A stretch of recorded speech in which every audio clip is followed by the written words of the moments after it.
रास्ते का सबसे बड़ी रुकावट के तौर पर सामने है। लेकिन बड़ी खबर इस वक्त इस बीच आ रही है, बांग्लादेश के अंदर अराकान आर्मी घुस गई है। म्यांमार की अराकान आर्मी ने बांग्लादेश के अंदर घुसपैठ की है। 10 किलोमीटर अंदर तक म्यांमार की अराकान आर्मी रखाइन स्टेट पार करके बांग्लादेश के अंदर घुस गई है। यूनुस की सेना अराकान आर्मी को रोकने में फेल हो गई है। बांग्लादेश में अराकान आर्मी के घुसने के बाद हड़कंप मच गया है। अराकान आर्मी ने 10 किलोमीटर का एरिया अपने कब्जे में ले लिया है। यूनुस की सेना अभी इस हालत में नहीं है कि वो यहां पर कंट्रोल फिर से स्थापित कर सके।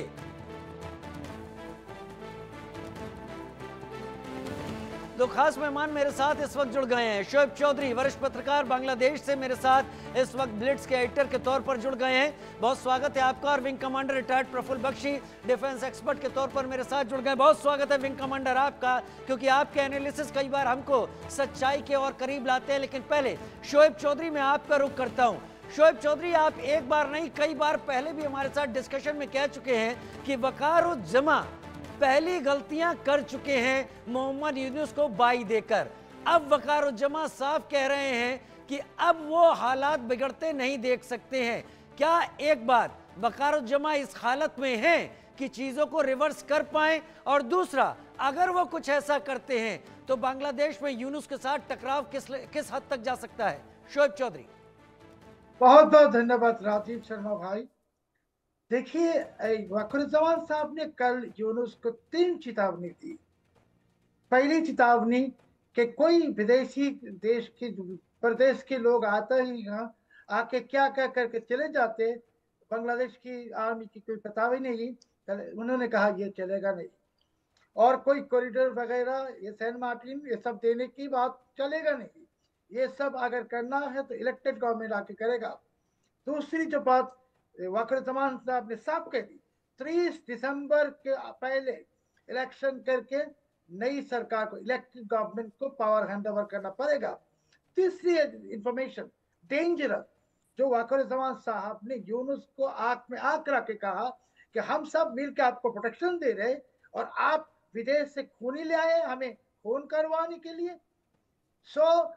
उसके बाद आज बांग्लादेश में सड़कों में बीएनपी आ गई, और बीएनपी ने अब से 1.5 घंटे पहले प्रेस कॉन्फ्रेंस करके कहा कि इस साल में ही इलेक्शन करके पावर हैंडओवर करो। अभी यूनुस की जो पार्टी है, जो यूनुस ने छात्र लोगों के लेकर पार्टी बनाई, इसका तो कोई लोग नहीं है, वो सड़कों में आ भी नहीं सकते हैं। अभी पहले ये कहा अवामी लीग को बैन करो, अभी ये लोग कह रहे हैं तो बीएनपी को बैन करो, मगर दम नहीं है।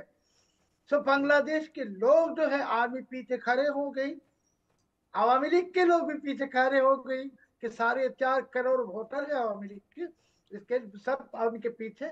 अभी इस समय में बांग्लादेश में सबसे पॉपुलर फिगर की नाम है जनरल वकारुज्जमान।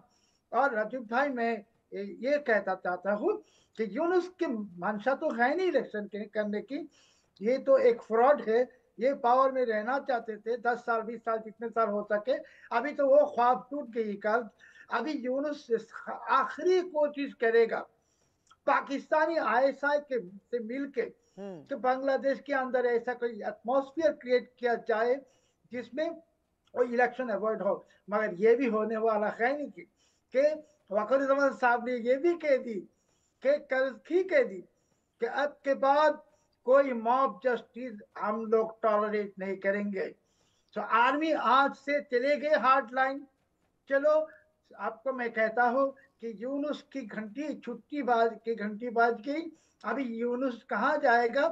जेल जाएगा, भाग जाएगा, ये उसकी मर्जी, मगर बांग्लादेश को रुखसत मिलने वाला है ये यूनुस के जंगी जिहादी हुकूमत से। देर से ही सही, लेकिन वकारुज्जमा ने अपनी बात कहनी शुरू कर दी है, और वकारुज्जमा की बातें सामने आने के बाद यूनुस की परेशानी भी बढ़ गई है। विंग कमांडर प्रफुल्ल बख्शी, बांग्लादेश और पाकिस्तान की बात मैं पहले करूंगा। वो एंटी इंडिया सेंटिमेंट्स पर पैदा हुआ कंट्री है और एंटी इंडिया सेंटिमेंट्स पर जिंदा कंट्री भी है। बांग्लादेश भी उसी का एक हिस्सा था, लेकिन 71 में ईस्ट पाकिस्तान बांग्लादेश बन गया। लेकिन बांग्लादेश में एंटी इंडिया सेंटिमेंट्स को क्या वेव देकर, हवा देकर यूनुस अब एक नया मोर्चा खोल रहे हैं, क्योंकि इसी सेंटिमेंट पर वो हार्ड लाइनर्स को खड़ा कर सकते हैं और अपनी जो ताकत है, अपनी जो पोजीशन है, उसको बनाए रख सकते हैं। इसके कितने चांसेस आपको लगते हैं wing commander Bakshi? Thank you Rajiv, thank you very much. और शोएब साहब को नमस्कार। Thank you sir for taking time out to come. आप देखिए, ऐसा है, सबसे बड़ी बात यह है कि बांग्लादेश जब लिबरेट हुआ तो वेरी थैंकफुल और ग्रेटफुल था, पर जब पाकिस्तान के सपोर्टर्स जो रह गए थे, जिनको मैं भी उनसे मिल चुका हूं, कि कहीं ना कहीं उनसे मिलता रहा हूं, और वो रिजेंट करते थे कि हमारी तख्ता पलट क्यों हुई और क्यों शेख मुजीबुर रहमान ने ये कार्यक्रम किया। पर जो भी है हो गया।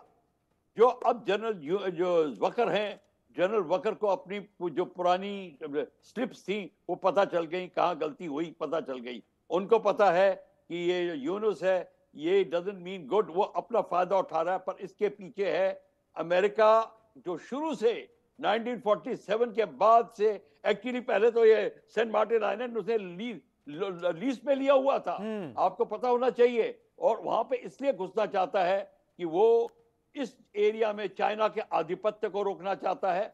और यही नहीं, आफ्टर चाइना अगर इंडिया ऊपर उठता है तो वो भी इसका प्रतिद्वंदी बन जाएगा अमेरिका का।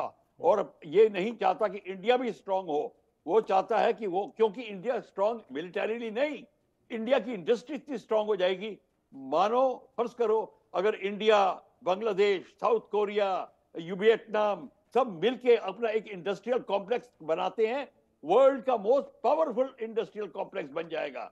ये नहीं चाहता चाइना, और फिलीपींस भी ज्वाइन कर जाए, साउथ कोरिया, ये सब। तो इसलिए वो भारत को दबा के रखना चाहता है, चाइना को बाहर रखना चाहता है, मल्टीपल गेम्स खेल रहा है। तो यूनुस उसके हाथ में आ गया। यूनुस को उसने कुछ प्रॉप अप कर रहा है, अभी मिलिट्री एक्सरसाइज कराने की बात कर रहा है, जिसको कि नाम रखा है लाइटनिंग टाइगर। वो एक्सरसाइज कराएगा बांग्लादेश